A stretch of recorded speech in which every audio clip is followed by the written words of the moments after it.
بسم اللہ الرحمن الرحیم۔ السلام علیکم ناظرین، ویلکم کرتا ہوں جی آپ کے اپنے معلوماتی چینل پر۔ ناظرین، آج کا جو لیکچر ہے جی، اس میں ہم جاننے کی کوشش کریں گے کہ دیوالیہ کسے کہتے ہیں۔ اگر کوئی ملک دیوالیہ ہو جاتا ہے تو اس ملک کے اوپر کون سے منفی اثرات پڑتے ہیں، اور ساتھ ساتھ ہم یہ بھی دیکھیں گے کہ کیا پاکستان دیوالیہ ہونے جا رہا ہے۔ اس کے ساتھ ساتھ ہم دیکھیں گے کہ ملک کے فارن ریزروز کیا ہوتے ہیں، امپورٹ ایکسپورٹ فارن ڈیفیسٹ کیا ہوتا ہے۔ سب سے پہلا بیسک کویشچن آدمی ہمارے سامنے آتا ہے کہ دیوالیہ ہوتا کیا ہے، what does default mean. Simple الفاظ میں آپ کو بتانے والا ہوں کہ کوئی بھی ملک جب باہر کے ملکوں سے یا باہر کے مالیاتی اداروں جیسا کہ IMF اور ورلڈ بینک وغیرہ ہیں، ان سے لیے گئے قرضے طے کی گئی شرائط کے تحت واپس کرنے کی صلاحیت کھو دیتا ہے تو وہ ملک ڈیفالٹ قرار دے دیا جاتا ہے بین الاقوامی طور پر۔ اس کو کہا جاتا ہے کہ یہ ملک ڈیفالٹ کر گیا ہے۔ پھر سن لیجئے کہ جو ملک باہر کے ملکوں سے یا باہر کے مالیاتی اداروں سے یا بینکوں سے لیے گئے قرضے طے شدہ شرائط کے تحت واپس نہیں کرتا، اس کو ڈیفالٹ قرار دے دیا جاتا ہے۔ آپ کو بتاتے چلیں کہ دو قسم کے قرضے ہوتے ہیں ہر ملک کے اوپر، ایک اندرونی قرضہ ہوتا ہے، ایک بیرونی قرضہ ہوتا ہے۔ اندرونی قرضے تو ملک جو ہے وہ اپنے ملک میں کرنسی چھاپ کے واپس کر دیتا ہے، لیکن جو باہر کے قرضے ہوتے ہیں وہ کرنسی چھاپ کر واپس نہیں ہو سکتے، کیونکہ وہ ڈالر کی صورت میں لیے ہوتے ہیں اور ڈالر کی صورت میں ان کو واپس کرنا ہوتا ہے۔ اب آپ سمجھ چکے ہوں گے کہ ڈیفالٹ کیا ہوتا ہے۔ اب ڈیفالٹ سے ہی نکلتا ہے جی کوئی ملک ڈیفالٹ کیوں کرتا ہے، تو جی ڈیفالٹ کوئی ملک اس لیے کرتا ہے کہ اس کے جو فارن ریزرو ہوتے ہیں وہ ختم ہو جاتے ہیں۔ اب فارن ریزرو کیا ہوتے ہیں، یہ بھی کویشچن نمبر 3 جو ہے ہمارے ذہن میں آیا ہے۔ تو جو فارن ریزرو جو ہوتے ہیں یہ کسی بھی ملک کا قومی خزانہ ہوتا ہے۔ اس میں ملک کے قومی خزانے میں جو ہے ڈالر کی صورت میں اس کے فارن ریزرو ہوتے ہیں، جس کے جتنے زیادہ فارن ریزرو ہوتے ہیں وہ ملک معاشی طور پہ اتنا زیادہ مضبوط ہوتا ہے۔ پاکستان کے فارن ریزرو $3 بلین سے بھی نیچے آ گئے ہیں۔ اس کا مطلب یہ ہے کہ پاکستان کے ڈیفالٹ ہونے کے جو چانسز ہیں وہ بڑھتے جا رہے ہیں۔ اب کوئی بھی پاکستان نے جو قسط ادا کرنی ہے، قرض لیا ہوا ہے باہر سے، تو وہ ڈالر کی صورت میں ان فارن ریزرو سے باہر کے ملکوں کو قرضہ واپس کرے گا۔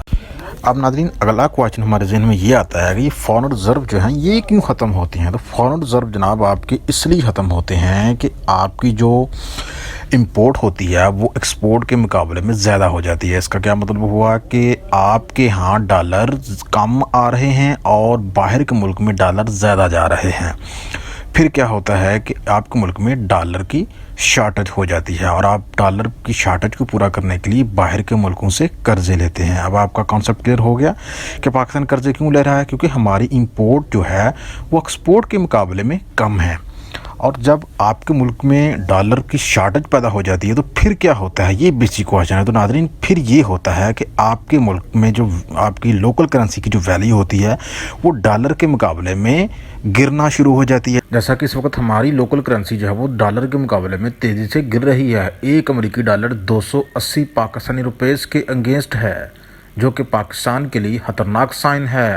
اب اگلا کویشچن ہے، کیا واقعی پاکستان ڈیفالٹ ہونے جا رہا ہے؟ تو ناظرین، پاکستان ڈیفالٹ تو نہیں ہونے جا رہا، لیکن یہ ممکن ہے، کیونکہ جو علامات کسی ملک کے ڈیفالٹ ہونے کے لیے ہوتی ہیں ان میں سے کچھ علامتیں سامنے آنا شروع ہو گئی ہیں، جیسا کہ پاکستان کے جو فارن ریزرو ہیں وہ کم ہو رہے ہیں، اور ساتھ ساتھ ہماری جو امپورٹ ایکسپورٹ ہے اس میں بھی بہت زیادہ ڈیفیسٹ پیدا ہو گیا ہے۔ ہماری امپورٹ جو ہے وہ زیادہ ہیں، ایکسپورٹ کم ہیں۔